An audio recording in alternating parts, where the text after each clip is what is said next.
All right, here we are again. I'm gonna do another pattern here. This is gonna be a angry bird in emerald shiner. This is a pretty popular bait fish in Lake St. Clair. Seen a ton of them all around, and been hearing about Atlantic salmon coming through. There's been a pretty prolific stocking program, and one of the things in the threads I've been reading, and just been hearing from personal accounts, is that they are feeding heavily on the Atlantic salmon are feeding heavily on the emerald shiners, and if you can get some live bait and get it to the right depth, that's the best bet of catching them. The thing I like about this pattern is, for a trout, anyways, is that the hook's kind of offset to the back. So these are patterns I've been tying. When I look at them in the water, I can kind of see some blue sometimes, some purples, tans, whites,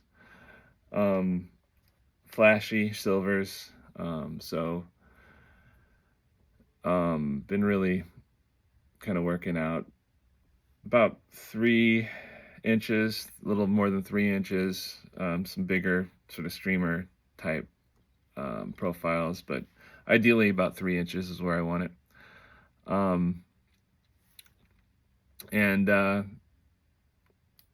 Yeah, just kind of doing my own versions of emerald shiners.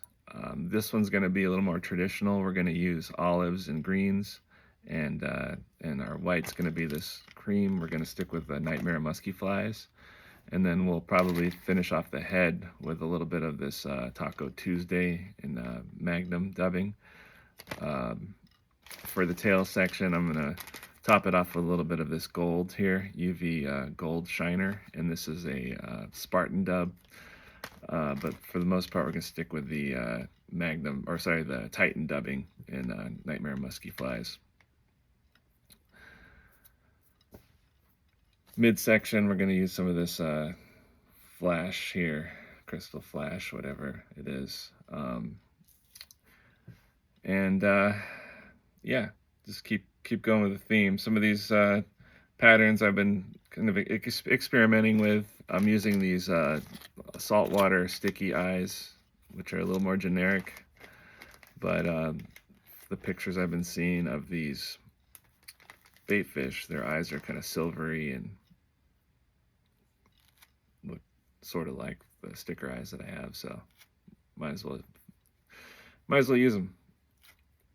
I've had them for years and years and years, back when I used to fish the saltwater, live in San Diego, California. So we got an Ahrex universal curved, size 6. Thread for these flies, I like to use a thin, as thin as I can get away with. This is a 70 Ultra. And the reason being is you really want to avoid building up bulk with your thread. Stacking the dub and folding it over is enough to really build a lot of issues once you get towards the eye of the hook or the eye of the shank. You don't want your thread to be adding to that. For the tail section, we're going to be tying on top, and then we're going to kind of form it to the shank. So just a little bit. You want it to kind of, tie it on top, and you're kind of molding it a little bit. So that's the cream Titan dubbing. We're going to use some of this emerald looking flash. We'll use a substantial amount. That's about, I don't know how many strands, probably 10 strands. It's going to equal 20 strands, but it's a thinner flash. So we're going to tie it in.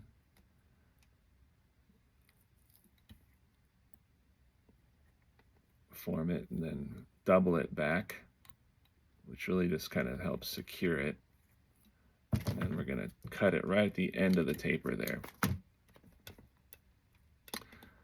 That's just going to create a shiny midsection. This is probably my favorite color. If I had to pick what Nightmaremuskyflies dubbing is really my most used and just all around just a winner. It's kind of an olive. It's called Sunset, and you'll see why. That sunset really just comes out once you flash that with the UV.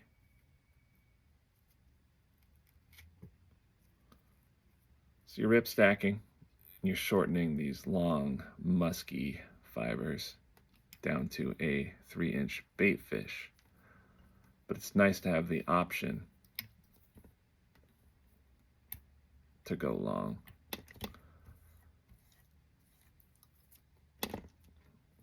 That's going to be the green or the emerald portion. Some of the pictures I've seen of these bait fish, and again, it's really, I think fish takes on the characteristics of its water. So if I really wanted to match the hatch, I would probably go net some of these guys and, really just examine them. I don't have the time to do that, so we're just gonna kind of have fun. And you kind of have to just judge by the pictures you see, or I've seen them a lot in the water, but taking them out of the water, I'm sure it's going to be a whole nother way of looking at them.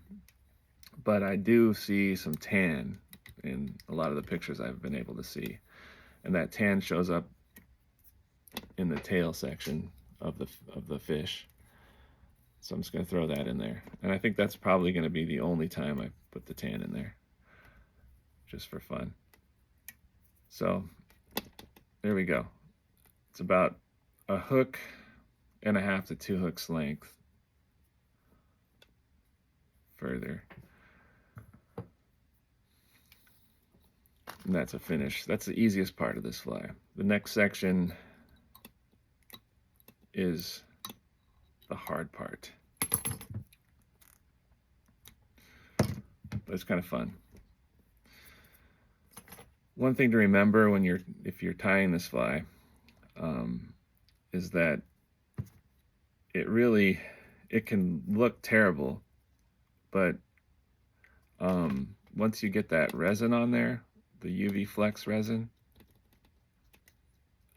you can really salvage it. This last one I did, it just was looking pretty awful. And I think that's because I chose to use a thicker thread. And so once I got to the eye, there was too much going on. And again, I had to use the bodkin, poke in the hole, and once I got this resin on there and I pushed all those fibers back, and I had to really work it in, but it really saved the fly, and it's very usable. It looks fine. Don't think the fish will notice the struggle. Always good to have a paper towel around when you're dealing with this resin, especially when you're dealing with dubbing as well, because these fibers are just gonna find their way everywhere. So once you got a sticky finger, it gets pretty annoying pretty quickly. So I'm just kind of working it in along the shank. Obviously, fouling is an issue when you're dealing with soft materials. And I'm gonna make this guy a little smaller. My goal for this particular tie here is a smaller version, the ones I showed you earlier. Nice and skinny. See how skinny that is?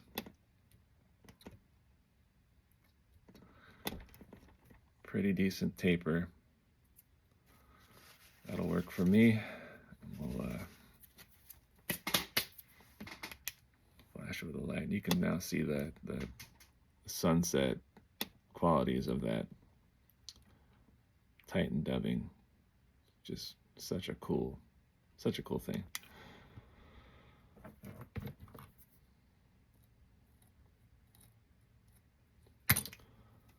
So that's that. That's the tail section. Put some eyes on that, and you have yourself a little surf candy. I'll probably catch some fish. But it's pretty small, as you can see. Now we're gonna step on to the next shank section. This is a 20mm spawn shank.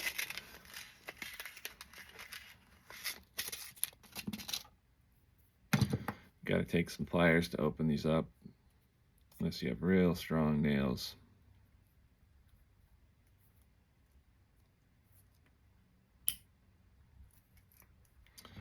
Got that open.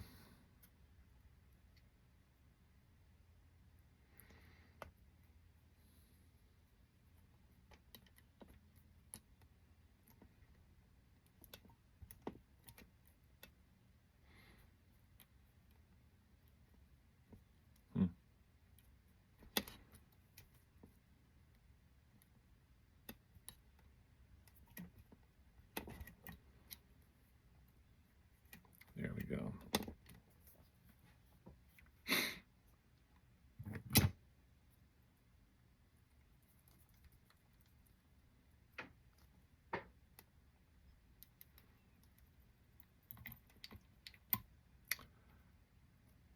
Was worried about that with this 70 thread.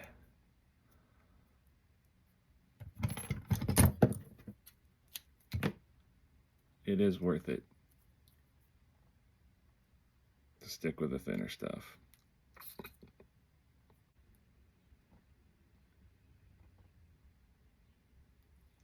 There we go.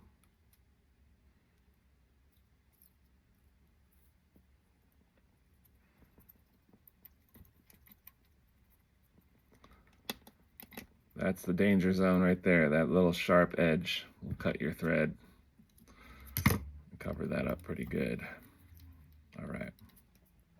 We're going to use a little glue, a little Zappa Gap. We're going to just hit those exposed shank areas. And we're going to close that gap ever so slightly. There we go. Cool.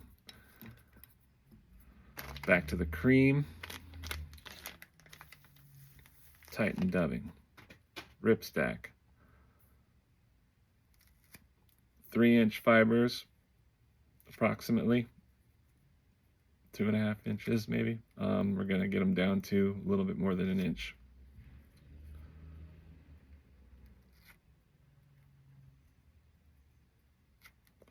Now for this head section, you can build it up a little bit more. So the tail's very sparse. And what I'm doing here is I'm tying it into the middle of the shank, maybe even a little bit further back. I'm going to bend it, and I'm going to create a taper by wrapping almost to the eye. By doing that, I'm shortening this section, creating a little more of a taper. Then I'm going to bring that back.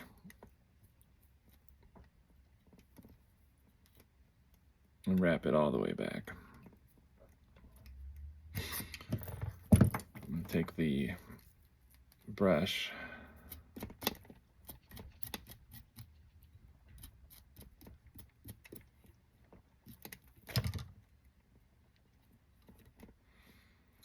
you just want that to kind of really just hit. You don't want to crowd the hook, I guess. That's the goal. So you're going to alternate sides. We're going to go with, I'm going to get the splash in there a little bit more towards the end. Create like a lateral flash. So I'm going to go sunset now on top.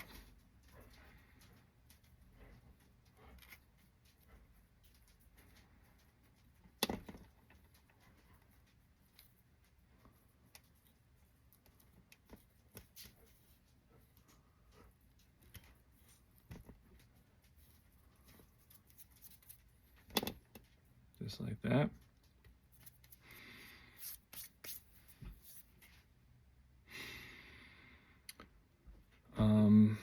Back to cream. Where'd the cream go? There it is.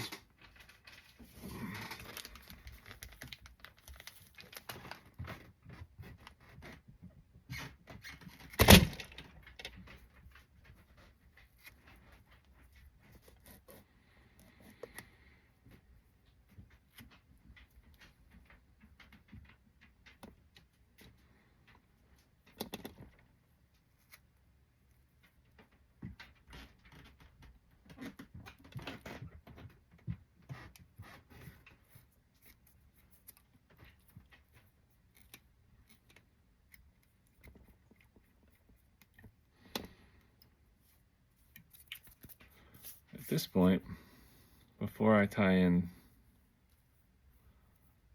any more sunset, we're going to get that flash in there.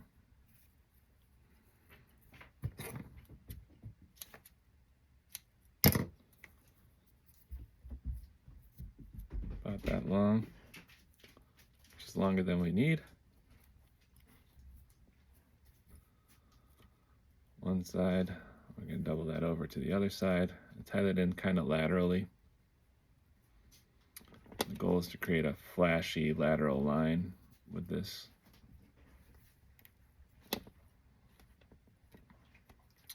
I'm going to cut it on each side just behind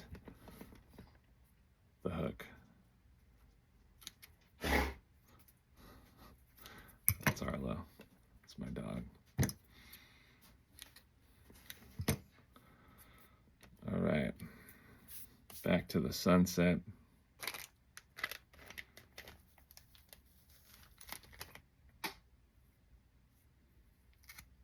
First rip is just getting it in half.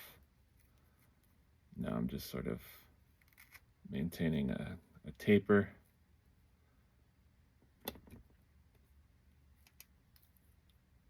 There we go.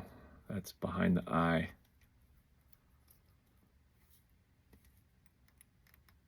Pull that back a little bit. Still have some more real estate behind the eye there. A few of these longer fibers or longer flash fibers got away from me, so I'm just going to trim those.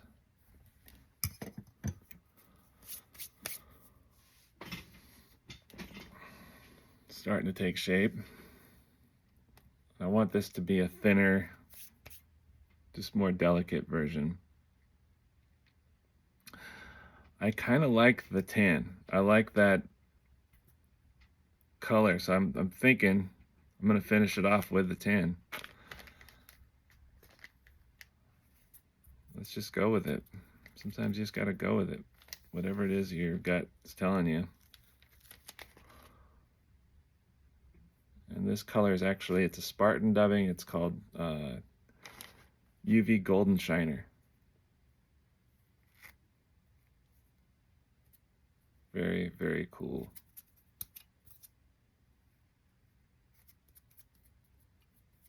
I think that looks good. Really ties in with the sunset.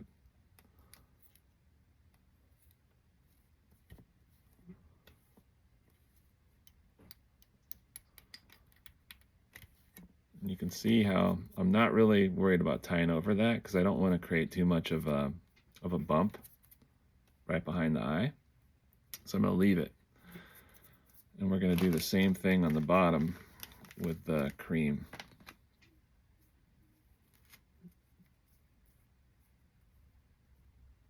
And this is where you're going to really be thankful that you're using very thin thread.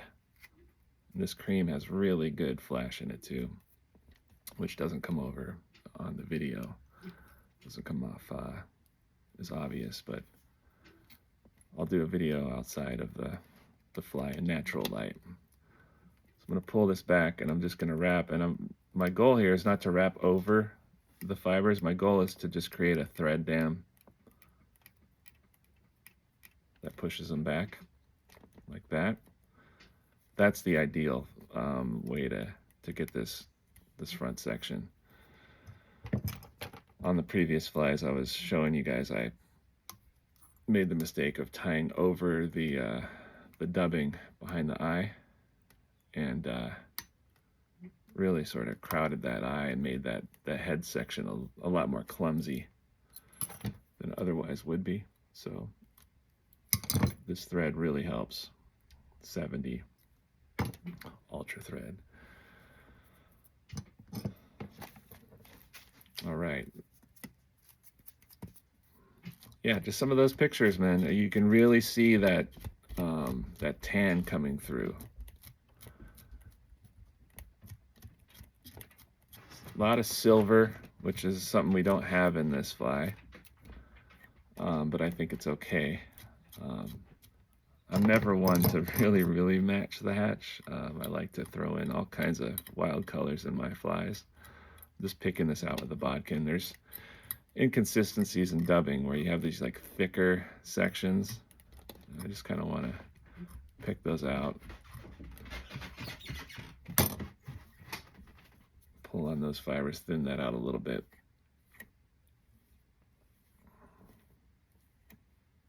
A few more of those flash fibers are just showing themselves. And now comes the most difficult part, and this is where we put these eyes on the fly. Because we're going to use super glue. This is the ultra gel control. We're going to put a little dollop where we want the eyes, and then we're going to stick them right there. And they're really hard to handle, so we're going to use the bodkin.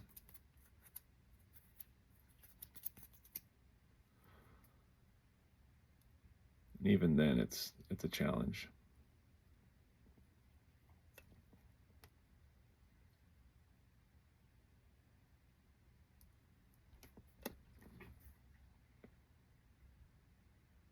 So that's almost too much glue, but it'll be fine.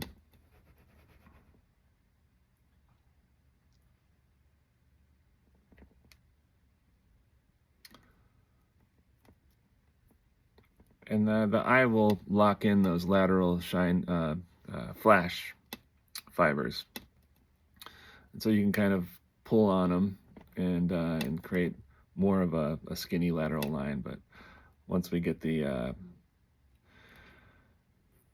UV Flex resin on there, it'll really straighten everything out.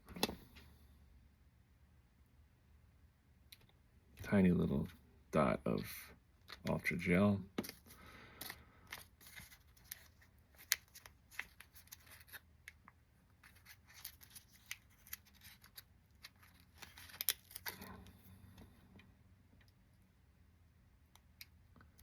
Now these are eyes that I've had in my fly tying kit from way back in the day when I'm born and raised in San Diego, California, and quickly learned that Southern California's best fly fishing is in our surf in the Pacific Ocean. So this is my go-to eye for a lot of the surf candy style flies that I tied, and been looking for an excuse to use them for a long time. They've just been sitting in one of the boxes that I have, and this is the perfect bait fish for that. Those emerald shiners tend to have generic silvery eyes, which I thought matched pretty well. All right, so the eyes are on. That super glue doesn't take much time to dry. Just gonna work on this part on the bottom here where the vise is in the way. Just parting it a little bit around the vise. So what I really want to do is to create a skinny taper. In order to really get that, working a lot of resin in the head, and then I'm going to take it out of the vise and kind of work it in. Find that balance.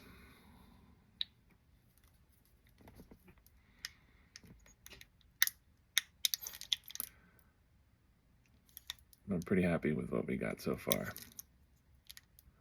You don't really need to throw Zap-A-Gap on the threads, just because those eyes really pushed it in there, and then once I get this resin, it'll be plenty of glue on those threads.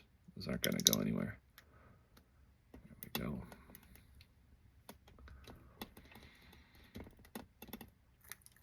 Okay.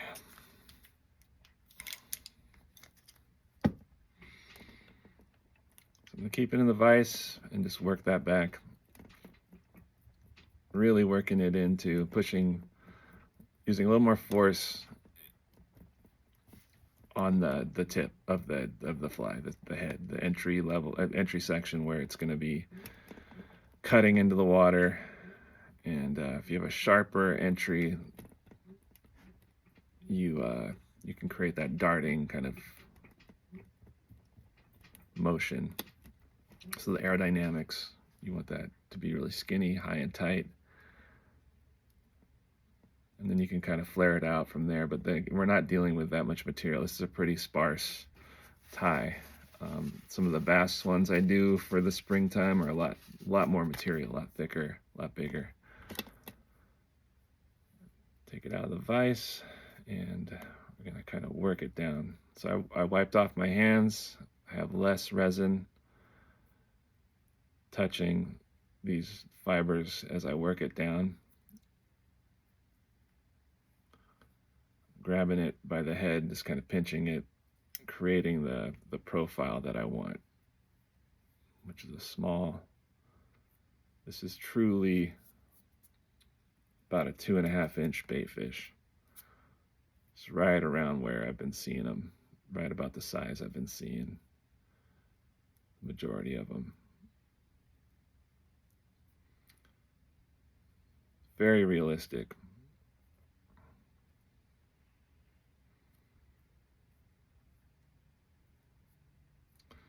Once you get that right, I switch my grip to the hook. You can really see that Nightmaremuskyflies shine. It's just incredible. Again, I don't know if the fish sees that brilliant UV, but I have to believe that it does.